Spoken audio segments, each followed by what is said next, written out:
नमस्कार दोस्तों, मैं आनंद पांडे आप सभी लोगों का आपके अपने YouTube channel Radha Krishnan academy में स्वागत करता हूं। दोस्तों, जैसा कि हम लोग जो है पिछली कक्षा में काफ़ी टाइम हो गया पढ़े हुए, तो उन सबको छोड़ते हुए अभी हम लोग जो है आज जो पढ़ेंगे वो आज बहुत ही महत्वपूर्ण टॉपिक है, जो है वो है एयर या वायु के बारे में पढ़ेंगे।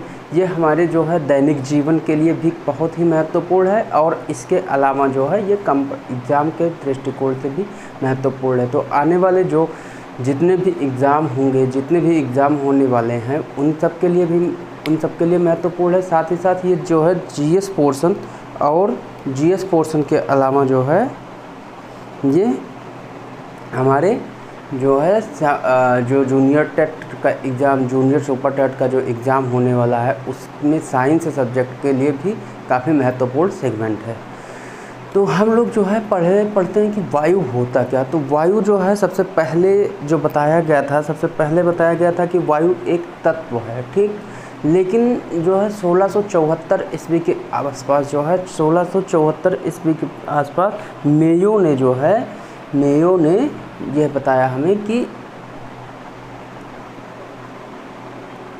मायो ने हमें यह बताया कि 1674 ईस्वी के आसपास कि जो वायु है वो दो घटकों से मिलकर बना है, जो दो पदार्थों के मिश्रण से बना है।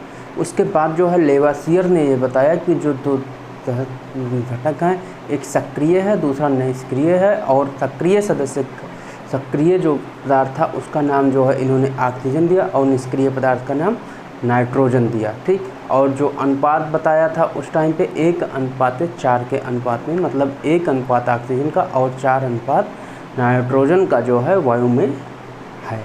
तो हम सबसे पहले जानते हैं कि वायु क्या है। तो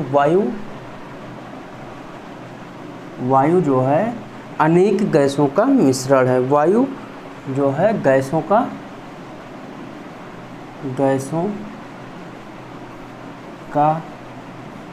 मिश्रण है, ठीक। वायु जो है गैसों का मिश्रण है और एक मनुष्य जो है दिन में लगभग 22,000 बार, लगभग 22,000 बार सांस लेता है। एक मनुष्य एक दिन में लगभग 22,000 बार सांस लेता है, ठीक। जिससे ये पता चलता है, इस चीज़ को आप नोट कर लीजिएगा कि जो मनुष्य है वो लगभग 22,000 बार सांस लेता है और इससे वो एक दिन में लगभग 16 किलो वायु जो है वो अंदर करता है। कितना? 16 किलो वायु अपने अंदर करता है, ठीक। तो ये हो गई जो है वायु के बारे में। अब इसके जो है संगठन, वायु एक जैविक का जो है, ये जो है एक अजैविक घटक है, ठीक। घटक जो मेन जो है पूरे साइंस में, जो पूरा जितनी भी चीज़ें हैं उनको दो घटकों में डिवाइड किया गया है, एक जैविक घटक और दूसरा अजैविक घटक। तो जो वायु है ये एक अजैविक घटक है, ठीक। वायु क्या है? एक अजैविक घटक है, ठीक है। वायु एक अजैविक घटक है। और प्राचीन दार्शनिक जो थे वो जो है वायु को एक जो है मतलब संपूर्ण एक तत्व ही मानते थे। इसे किसी अन्य पदार्थों का मिश्रण नहीं मानते थे। क्या मानते थे? कि ये एक तत्व मानते थे, एक कंपाउंड। जबकि शुरुआती दार्शनिक, जबकि जो है 1674 ईस्वी के आसपास मायो नामक वैज्ञानिक ने, कब?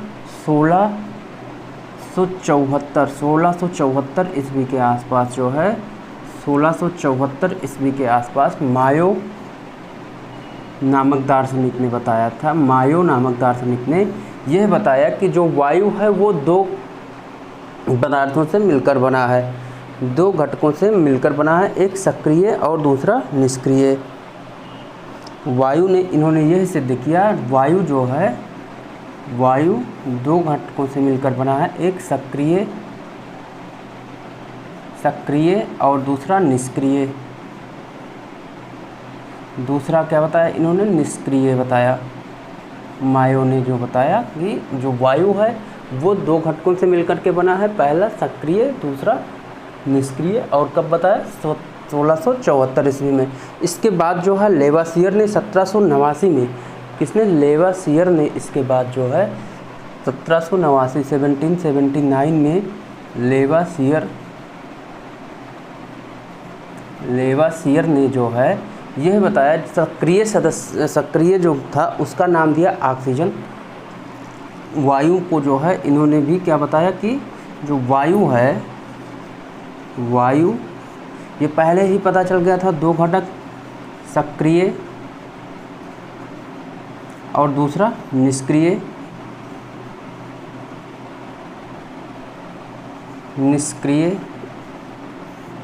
इसके साथ ही साथ इन्होंने ये बताया कि जो सक्रिय घटक है इसका नाम इन्होंने ऑक्सीजन दिया, क्या ऑक्सीजन, और जो निष्क्रिय घटक है इसका नाम इन्होंने नाइट्रोजन दिया, क्या नाइट्रोजन।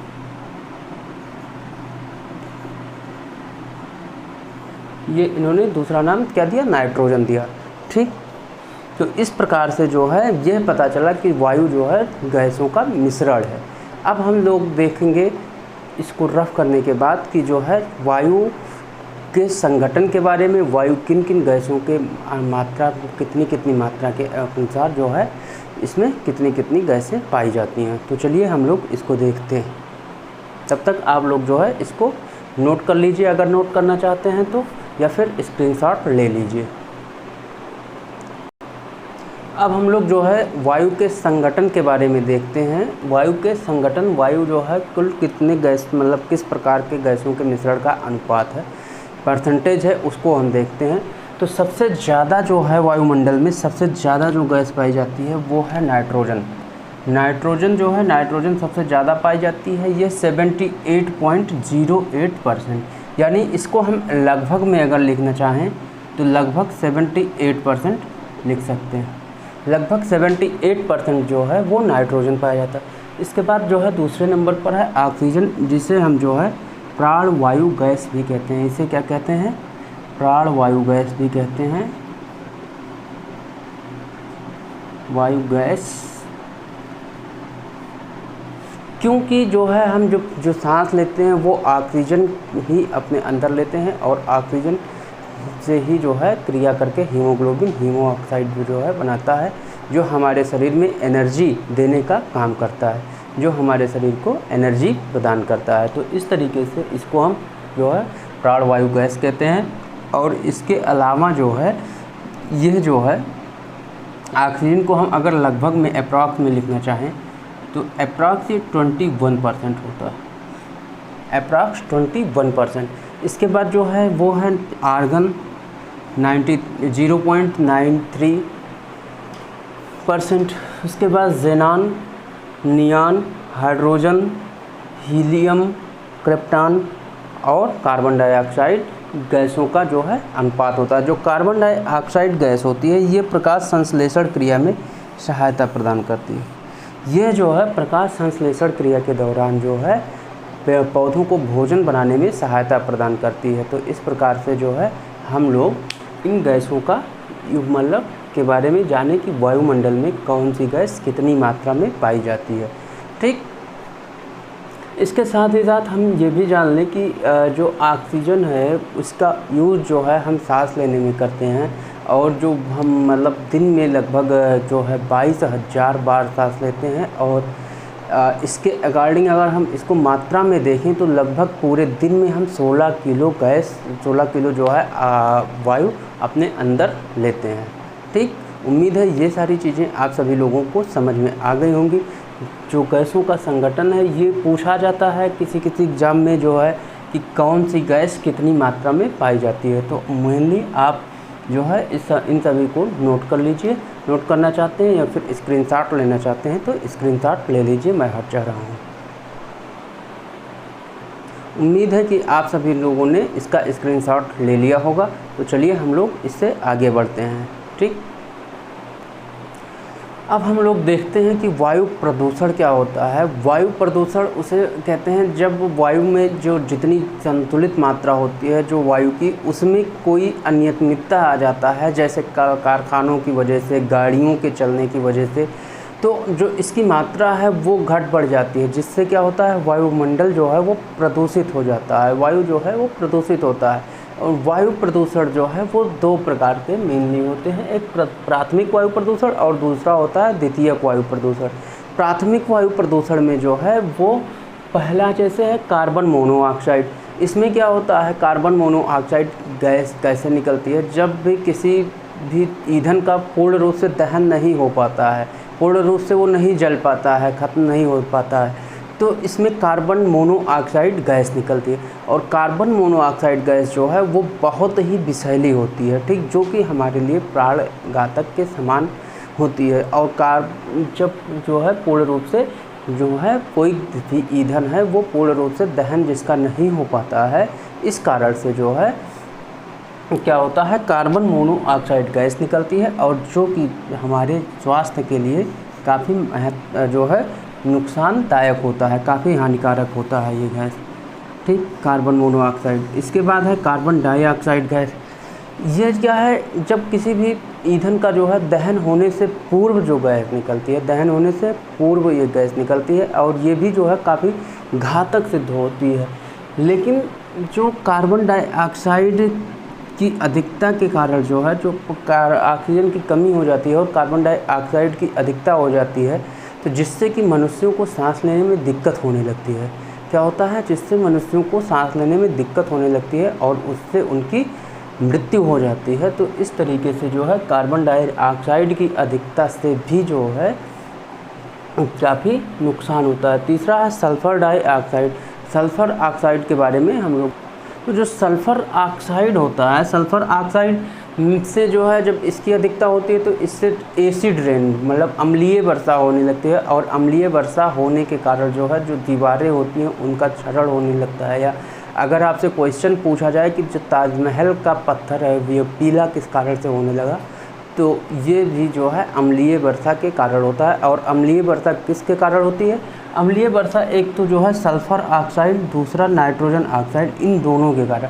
या तो सल्फ़र ऑक्साइड सबसे ज़्यादा जो है अम्लीय वर्षा सल्फ़र ऑक्साइड के कारण होती है, उसके बाद जो है अम्लीय वर्षा नाइट्रोजन ऑक्साइड के कारण भी होती है, जिससे कि जो है पदार्थों का क्षरण होने लगता है, धीरे धीरे ख़त्म होने लगते हैं, और यह भी जो है काफ़ी नुकसानदायक होता है हमारे वायुमंडल के लिए, ठीक।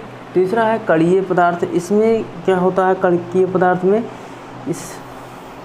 इसके बारे में हम लोग, कणकीय पदार्थ वह पदार्थ होते हैं जिसमें कार्बन के अणु शामिल होते हैं, जैसे मीथेन हो गया, बेंजीन हो गया, ये सब है, बेंजीन हो गया। तो कार्बनिक, ऐसे कार्बनिक यौगिक जिसमें ऐसे कार्बनिक यौगिक होते हैं और ये काफ़ी घातक सिद्ध होते हैं। जैसे जो है मीथेन है, मीथेन एक ग्रीन हाउस गैस है। मीथेन क्या है, एक ग्रीन हाउस गैस है, और इसकी अधिकता के कारण जो है, मीथेन की अधिकता के कारण जो है कैंसर जैसे रोग भी हो सकते हैं, कैंसर जैसे रोग होते हैं, ठीक। तो ये सब प्रोसेस थी जो है प्राथमिक, ये सब क्या था, प्राथमिक प्रदूषण था। दूसरा है फोटोकेमिकल धूम।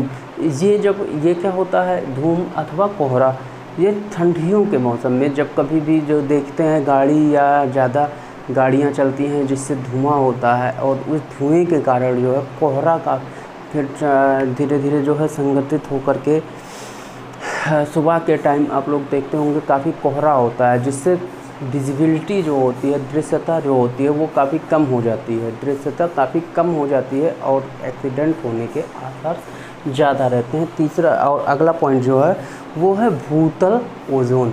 ओजोन लेयर भी जो है धीरे धीरे प्रदूषण के कारण कम होने लगी है, और जिससे ओजोन के लेयर में भी जो है कमी आने लगी, ओजोन में भी कमी आने लगी। और ओजोन की कमी के कारण ही जो है पराबैंगनी किरणें जो सूर्य के द्वारा जो है वायुमंडल पे हमारे वायुमंडल पे आने से जो पराबैंगनी किरणें होती हैं, जिसकी वजह से कैंसर जैसे भी घातक बीमारी हो सकते हैं, उसको ओजोन लेयर रोकती रहती है और इसको पृथ्वी पे नहीं आने देती, जिससे ओजोन की कमी के कारण जो है काफ़ी नुकसान हो सकता है। इसलिए जो है ये भूतल ओजोन भी काफ़ी महत्वपूर्ण हमारे लिए। तो उम्मीद है आप सभी लोगों को जो है वायु प्रदूषण के बारे में अब जो है समझ में आ गया होगा। अब अगर हम इसके रोकथाम के बारे में देखें या जानना चाहें तो आप सभी लोगों को पता है, जैसा कि पहले से ही, कि हम जो है कम से कम प्रदूषित पदार्थों का यूज़ करें। जैसे गाड़ियों में जाना है तो हम कम से कम यूज़ करें, जितना कम यूज़ कर सकते हैं, या फिर ऐसे जो है गैसेस का यूज़ करें जो प्रदूषण कम दे, या कारखानों में कुछ ऐसी चीज़ें जो कारखाने हैं उनके जो धुएँ हैं उनमें कुछ ऐसा यूज़ करें जिससे कि उस वायुमंडल में जो है पूरी तरीके से उनकी विषैली गैसें हैं वो ना पहुंच सकें। तो ये और भी बहुत सारे कारण हैं जो जिससे, और बहुत सी चीज़ें हैं जिससे हम ज़्यादा से ज़्यादा जो है पब्लिक ट्रांसपोर्ट का यूज़ करें। तो ये सब इन सब तरीके से जो है हम प्रदूषण को रोक सकते हैं, वायु प्रदूषण को जो है रोक सकते हैं। उम्मीद है कि आप सभी लोगों को जो है आज जितना भी पढ़ाया गया आप सभी लोगों को पसंद आया होगा, समझ में आया होगा। आप सभी लोगों को ये वीडियो कैसी लगी कमेंट बॉक्स में कमेंट करके आप सभी लोग हमको ज़रूर बताएं। और वीडियो यदि अच्छी लगी हो तो जो है लाइक कीजिए और शेयर कीजिए। और यदि आप जो है हमारे चैनल पे पहली बार जुड़े हों तो चैनल को सब्सक्राइब कर लीजिए और नोटिफिकेशन घंटी को दबा लीजिए, जिससे कि जैसे ही हमारा कोई भी वीडियो अपलोड होता है आप सभी लोगों को पहले मिल सके। धन्यवाद।